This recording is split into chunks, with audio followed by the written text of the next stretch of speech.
yaa ilillee birraa ashiita jannata yaa jaalallee dhugaa maal siin jedhu laata mi'aa jaalala kee akka dammadaamu na keessaa mi'aa akkamiin si waamu jaalalli kee yoomuu na keessaa hin dhaamu maal koo siin jedhame anoo jechan dhabe anaanoo onneen koo tasuma na cabe jaalalli dhugaadhaa qaama koo na qabe bakka hin qabamne barbaadeetiin dhabe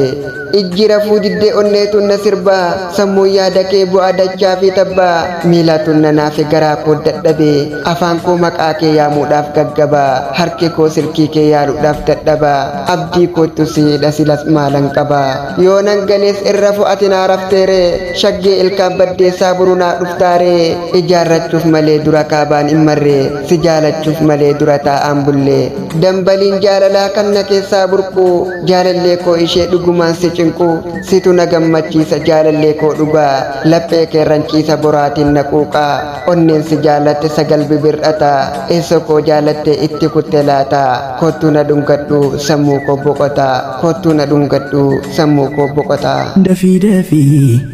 dafii naa kottu iftuu koo sirraan kaayaadhee abdii koo turtee nan cabsiin qalbii koo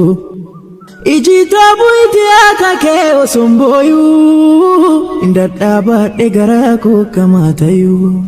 yaa ija kan koo yaa gartuu koo sumaa beekii kan hin argu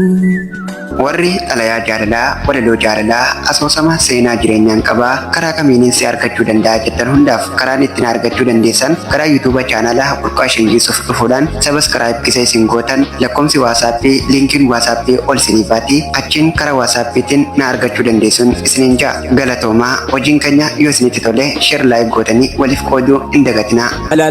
jaalala yaa rokkeetti onnee seentuu halaala sheekan jettu manguddoof dargaggeessa meessumaan miliqtee seenta keessa.